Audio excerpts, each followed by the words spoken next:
So 2025 பார்த்தீங்கன்னா ஒரு French வார் action படமாக எடுக்கப்பட்ட 13 Days 13 Nights அப்படின்ற திரைப்படம் தமிழ் டப்பிங்கோட வெளியே வந்திருக்கு. இந்த படத்தோட ரிவ்யூ பற்றி என்னோட வரும். சரி, கதை அப்படின்னு பார்க்கும்போது இந்த படத்தோட ஸ்டார்டிங்லேயே ஆப்கானிஸ்தானில் இருக்கிற மிலிட்ரி சோல்ஜர்ஸ் எல்லாமே பார்த்தீங்கன்னா அவங்களுடைய எல்லா எவிடன்ஸுமே ஒன் பை ஒன்னா அழிக்க ஆரம்பிப்பாங்க. ஏன்னா இவங்க இருக்கிற ஏரியா மொத்தமே பார்த்தீங்கன்னா ஆப்கானிஸ்தான் ஆளுங்க கைப்பற்ற போறாங்க. ஸோ எப்படியாவது கூடிய சீக்கிரத்தில் அங்கிருந்து கிளம்பணும் அப்படின்னு சொல்லிட்டு அவசரமா இவங்க கிட்ட இருக்கிற எல்லா எவிடன்ஸுமே பார்த்தீங்கன்னா ஒன் பை ஒன்னா அழிக்கிறாங்க. இந்த டீம்ல தான் நம்ம படத்தோட ஹீரோவுமே பார்த்தீங்கன்னா ஒரு கமாண்டரா ஒர்க் பண்ணிட்டு இருக்காரு. இவர் பார்த்தீங்கன்னா 2 வீக்ஸ்ல ரிட்டையர் ஆக போறாரு.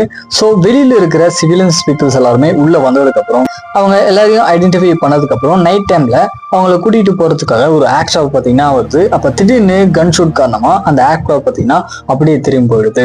இதுக்கப்புறம் அங்க இருக்கிற எல்லா சிவிலியன்ஸுமே இங்கிருந்து எப்படியாவது கொண்டு போறதுக்காக நம்ம படத்தோட ஹீரோ அதுக்கப்புறம் அவங்க டீம் என்ன மாதிரி ஒரு முயற்சியா எடுக்கிறாங்க. கடைசியா இவங்க அங்கிருந்து தப்பிச்சாங்களா இல்லையா அப்படின்றது இந்த படத்தோட ஒன் ஸ்டோரியா இருக்கு. ஏன்னா அந்த படம் ஃபுல்லாமே ஒரு சில இடங்கள்ல மட்டுமே அந்த கன் ஷூட் சீக்வன்ஸ் இருந்தாலுமே படம் ஃபுல்லாமே பாத்தீங்கன்னா அந்த பரபரப்பு அப்படின்றது ரொம்ப அழகா மெயின்டைன் பண்ணியிருந்தாங்க. அதுலயும் மெயினா ஒரு சில இடங்கள்ல இந்த மாதிரி திடீர்னு நடக்கக்கூடிய சீக்வன்ஸ் எல்லாமே பாத்தீங்கன்னா இந்த படத்துல இல்ல அப்படின்னாலுமே படம் ஃபுல்லாமே அந்த த்ரில்லர் ஜெனரல் சீக்வன்ஸ் அப்படின்னு ரொம்ப அழகா இருந்துச்சு. அதை விட மெயினா இந்த படத்தோட ஸ்டோரி பார்த்தீங்கன்னா ஒரு உண்மை சம்பவத்தை பேஸ் பண்ணி எடுத்திருக்காங்க. ஸோ எல்லாமே பார்க்கும்போது கொஞ்சம் வித்தியாசமா இருந்துச்சு. ஸ்கிரீன் பிளே அப்படின்னு பார்த்தீங்கன்னா யூஸ்வலான வார் ஆக்ஷன் படம் மாதிரி இல்லாம இந்த படத்தோட ஸ்கிரீன் பிளே கொஞ்சம் ஸ்லோ அண்ட் ஸ்டீடியா தான் போகும். ஸோ அதுக்கேற்ற மாதிரி பிளான் பண்ணிக்கோங்க.